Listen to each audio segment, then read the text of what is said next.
To this day, the name Léon Bollée is still well known, but probably more on account of the voiturette car model associated with him. However, this was just one of the many things that the Frenchman invented and popularized during his rather short life. It is not surprising that he had a wide range of interests and was technically gifted when you consider his family tree. He hailed from a family of bell founders, who had produced outstanding work for generations and were renowned throughout France. After settling in Le Mans in the mid-19th century, they no longer limited themselves to bells, but also built hydraulic pumps, wind turbines, and steam-powered vehicles. In other words, early cars powered by steam engines. At the age of 14, Léon Bollée himself constructed a so-called nautical two-wheeler and even took it for a spin on the nearby river. The design principle of this water bike was similar to that of today's paddle boats. At the age of 18, he was supposed to help his father with calculations at the family foundry, which was both tedious and laborious. So he began to explore the possibilities of mechanical calculations. He invented a wide variety of calculating aids and machines, including a small adding machine called the compteur, a multiplication and division aid called the Arithmeum, and a novel direct multiplier. He was not fully satisfied with the prototype, but the finished machine allowed Bollée to perform all 4 basic arithmetic operations and later even extract square roots quickly and easily by mechanical means. The structure and functionality of these calculating machines are explained in more detail in the corresponding videos. The finely engineered direct multiplier was presented to the public at the Exposition Universelle in Paris in 1889, where it was admired and marveled at. Even Thomas Edison had the calculating machine demonstrated to him and immediately wanted to recruit its young inventor to join his inner circle of employees, an offer that he declined to preserve his independence. Léon Bollée won a gold medal in the precision instruments category with his machine and went on to invent other machines in the following years, such as cash registers, railway vending machines, and even a small counting device for the arrival of carrier pigeons. He spent a lot of his spare time cycling, founded the first cycling club in his département, and organized a cycling festival in Le Mans, where as a special attraction, he and his younger brother Camille rode across a tightrope. In 1895, 10 years after Carl Benz developed the first gasoline-powered vehicle in Mannheim, Léon Bollée also became interested in building motor vehicles. After his older brother Amédée had started producing gasoline-powered cars, Léon also got involved in the subject.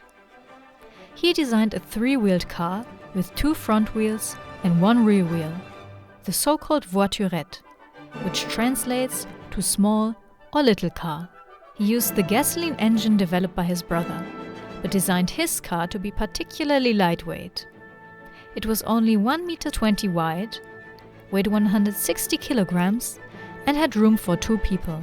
Many years later, when an English author wrote a very popular book about the history of the car, he mentioned that the passenger in the front seat of the car was often a woman, and that sitting in the seat was much more dangerous than in the driver's seat in the back.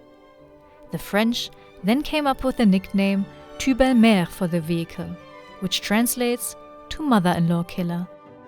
Léon Bollée filed the patent for this car in December 1895, and after an enthusiastic article appeared in the newspaper in May 1896, the voiturette became a real bestseller at the cost of 1,200 francs. The 3-wheeled model also performed well in the car races that were held regularly at the time.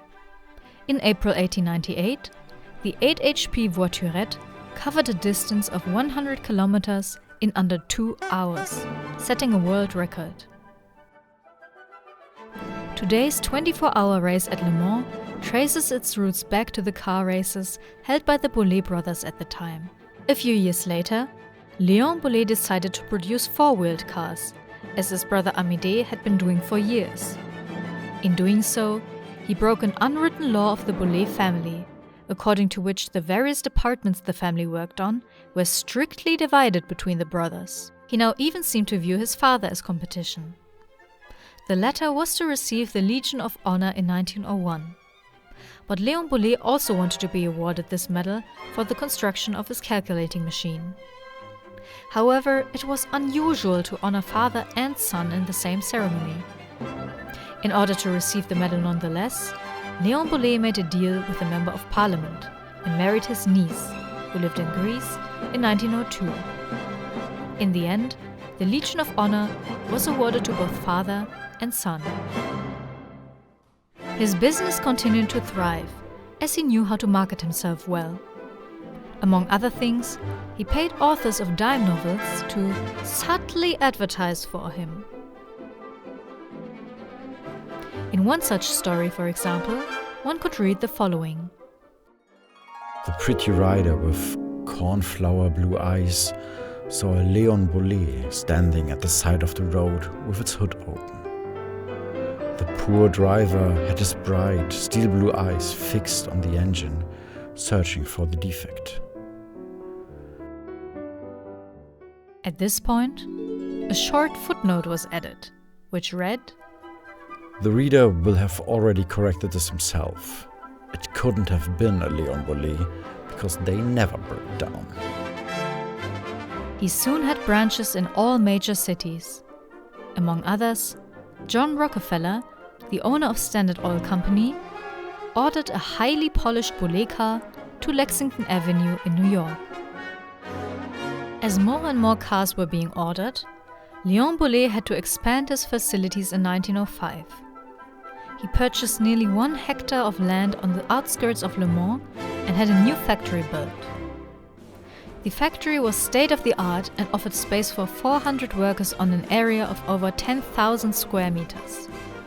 Up to 500 cars could be produced here annually, available in 7 different models. The power ranged from 16 HP to 100 HP for American billionaires. However, the workers quickly became dissatisfied with their working conditions. 10 hours a day, 6 days a week, and demanded higher wages, the abolition of Sunday work, safety precautions for several of the machines, and better cleanliness and hygiene standards.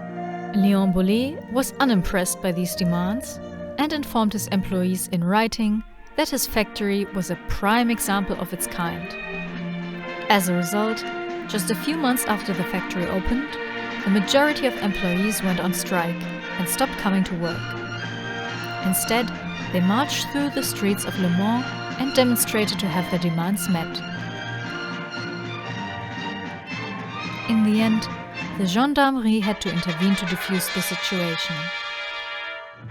The strikers' demands were not met.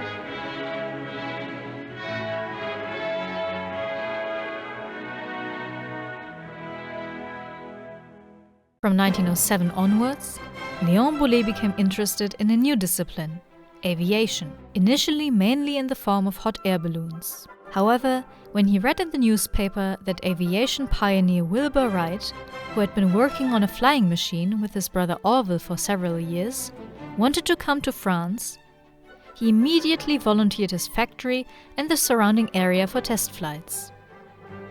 The aircraft was delivered in parts, and Léon Bollée did his utmost to assist Wilbur Wright with the assembly. In August 1908, the aircraft was finally towed on a wagon to a field next to the factory. On the evening of August 8th, Wright took off on his first test flight, during which the aircraft, named Flyer 3, flew 2 circles and then landed back at its takeoff point.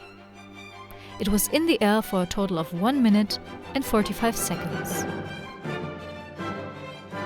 Soon after, Le Mans temporarily became the capital of Europe. All the newspapers reported on Wright's flying machine, and crowds of onlookers flocked to witness a flight. Wright remained in the city until the end of the year and undertook a total of 129 flights, setting 9 world records. The visit led to a close friendship between Wilbur Wright and the Bollées. In 1909, Léon Bollée received a second Legion of Honor medal for his services to aviation.